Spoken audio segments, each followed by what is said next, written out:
All right, in part one we started the brazier, and now in part two we're going to finish it.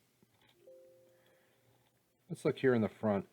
We have the basic shape. Let's go ahead and we are going to go ahead and make a shape. Make a circle. Click here, negative space, and drag. It's going to be kind of the general shape that we're going to go with, and then we're going to rotate it. And what we want to do is just go over here and make sure that everything's zeroed out. And now I'm going to go ahead and on the side over here, I'm going to make another shape. And what I'm going to do is I'm going to grab this circle, convert that at poly. Oops. I undid that. Convert to editable spline. And now I can come in and attach these other pieces. And grab the main one, Boolean, combine them all together. Go into segment. Just grab these outer edges. And now on this circle, come in here, go to Bevel Profile. I'm going to go to Classic and click Pick Profile and select that profile shape. And as they say in the world of art, ta-da! We kind of got ourselves a brazier happening here. So we can kind of tune this if we want. I'm going to say I got really lucky and just made some magic there. Let's double check our circle. Let's set it specifically to 35 units. Come up to Bevel Profile. It looks like it's sitting right on top of it. That makes me really happy. So yeah, and if you look, they're equidistant going around, the three of them. And so I'm just going to, why don't we turn on Generate Mapping Coordinates, convert to Editable Poly, go into Polygon, click on the polygon on the top, and then this whole thing, Editable Poly, Unwrap UVW, Open UV Editor, and we're just going to pack this custom. And honestly, that's not what I want to do. I want to go into Element and click on one of those outer polygons. I had to click on an outside one. I'm going to projection map it, best angle, and peel, and tools, relax, start relax, and then come over here, select overlap polygons. There's just a little bit of overlap on this thing. Oh my goodness, look at that. Let's convert this to edit poly. I did not go through here. Let's make this darker so we can see. I did not go through and remove all these bonus edges. So let's just go through and I'm going to just kind of slowly go through and click on all of them except one and do loops. Remove loop. There we go. This should work out much cleaner for us. And while we're at it, let's grab this bottom polygon and I'm going to go into border and click here, but then deselect just these edges here on the side and bridge and grab these edges. And actually, I'm not even going to split those. I'm just going to grab those polygons, those borders right there and cap those. All right, let's go back into Unwrap UVW, click in negative space, open UV editor, element, click on something facing out, projection Z, and go ahead and hit peel, tools, relax, start relax, and let's do a quick select overlap polygons. We get nothing, which is amazing. Right click, convert to edit poly, and shell. So I'm going to set the outer amount to 0, but I'm going to increase the inner amount to 2. There we go. And when I do so, I'm going to make sure that I do edge mapping, which will be a strip. So we'll just do a straight line for that outer edge, right? And so that'll be good. Right click, convert that at poly, make that permanent. Let's look, are these? Yeah, this is going to be really good. Open UV editor, open UV editor. And now I just need to select, I need to separate the inside from the outside. So I'm going to do that by packing. That's going to pack everything out. And I'm going to say select inverted polygons. And I'm going to break them and mirror them. And now pack them all. And look at that. Now we got UVs for this. I'm going to convert this to edit poly. And so at this point, we have ourselves a pretty amazing brazier. So if we come in and we select this one mesh here, He's at 0, 0, 0. Right? To make our lives even easier, I'm just going to go box and just drag a giant box out here and just make sure that in move mode, he is zeroed out in the world. Right click, convert to edit poly, and attach these legs and the main bowl together, and then go into element and delete it. So we have our bowl, we have the legs, unwrap UVW, open UV editor.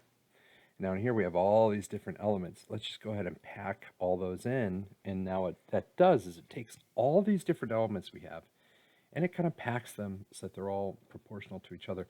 One thing to look at is if I click on one of these polygons for the bowl, you can see that they are a lot more narrow than they should be. So we got to grab all these and just kind of drag those down to be closer to the shape. I'm going to just do that manually. There we go. That's closer. And then we can repack everything. Oof, that is rough. What if we just take this, just crazy idea. I'm going to turn angle snap and rotate this thing 45 degrees. And what if we pack that? And there we go. That's certainly better. A lot of dead space though still. So maybe I take this thing and rotate it 45 again, pack everything together. But what I'm going to do is I'm going to leave element on and select it, but then turn it off and deselect half of it and then break it. And so then when I pack, it just kind of gets them closer together. So you can see by unwrapping those individual pieces as we went, it's given us the opportunity to kind of really define this to be, a lot nicer looking as we go now. You can continue on from here if you wanted to build some of these individual pieces out here. The same process would go. Like you could build those bars and just unwrap them before you clone them around. Or if you want to build sort of this little loop that comes down, you could certainly build that as well. But I think you're getting the general idea of how these Brazier elements go together. And so if you wanted to keep going through and building different pieces, like one thing that helps when you're doing like the array bit is I kind of built this leg. I made sure I was building it along the y-axis here. So I was building a positive negative space. If I wanted to build this little ring, well, then I would kind of come over here and on the side build it. So if I came in, let's make ourselves a little rectangle like this. But then I'm going to, let's grab this whole thing, right click, say hide selected, and grab this and convert to editable spline. And then I can kind of grab the points up here at the top and do a little bit of a fillet on them. And grab the ones at the bottom and do a lot more of a fillet on them. There we go.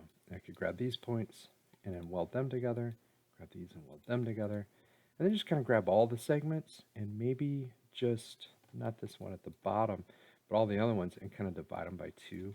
And then I can grab the points, right click and say corner. And the whole reason for that is now I want to come in here and under rendering, say enable and viewport. That's about the right size. Let's turn on generate mapping coordinates. Right click, convert to editable poly. And then I can kind of come in, grab this polygon here in the center, kind of scale him out, but then grab those polys. And if I zoom in on it, what I'm thinking I'm going to do is extrude by local normal, but not quite as much, like maybe only like 0.5, and say okay. And then maybe just kind of scale it in a little bit here. Convert that to poly. And if I wanted to round it out, I could grab these edges and say loops, flow connect. Oops. I'm just going to carefully select one here, say ring, loops, flow connect to round it out. There we go. All right. So now I can kind of take that mesh, and if I move it to line it up along 0 on the X-plane here, let's unhide all. We're going to kind of move him out and rotate him, and so that we kind of get it lined up on the outer edge of this bowl. Move, kind of line it up, kind of drag it up there. So we're sitting underneath it. There we go. And now let's go ahead and we're going to make a little box. convert to editable poly. And before we do anything else, we want to make sure we zero them out in the world. And then attach. And go into element. And there we go. So now we have this little piece. And before we do anything else, make sure you grab it and do an auto smooth on it. I think we'll probably just want to grab the whole thing and just say clear all and just assign it one smoothing group, except for if I come in here, I'm going to go into edge, select one edge, grab the ring, and then hold control and go to polygon and grow that out. And I'm going to assign this ID 2 and then shrink it and assign that ID 3. So now it has smoothing groups in the different pieces. All right. From there, unwrap UVW, open the UV editor, and I'm just going to actually grab that whole thing and planar map it. Or yeah, planar map it, but from the side, which is probably X. There we go. And I just want to grab, oops, turn off select my element. I just want to grab one of the edges that's kind of the center edge here. Actually, I'm going to do it on the inside. Grab that entire loop going all the way around. Convert edge selection. Then I'm going to grab here. So I want to go all the way around that side and convert those all the way around here and convert those. So then I can grab the whole thing and just peel it. Let's see, tools, relax, start relax to kind of peel them. And then let's just kind of turn off our angle snap to square them off. There he is. Convert to edit poly. Oops. Convert to editable poly. And now I should be able to come in tools, array. Looks like my previous setting of 120 degrees is there. So if we preview it, yep, that's them going all the way around. So now we have these nice little rings. And so if I select the main body and attach those 3 rings to it, what I can do at this point is select the mesh, unwrap UVW, open the UV editor, and those rings are in there. What we need to do is repack this and then just, kind of set up padding to 0.05. And there we go. Now we got a little bit more detail in it. But effectively, yeah, now we've added just even more detail to it. So if you want to, again, if you want to go ahead and add those legs, like, go for it. You can certainly get in there and do it. I would maybe go into these legs here. And let's see, what's the polygon groups? If I come in, this is ID 1. So maybe what I might do at this point is everything kind of down below here. I might assign all of this like one ID group, so that where those little edge parts are, they're not kind of flaring out weird. There we go. Okay. So there we go. That's kind of how we made this cool, fun, and fancy little brazier. Let's call it BN_brazier. And let's get a screenshot of that. And we're going to turn this thing in because now it's ready to go.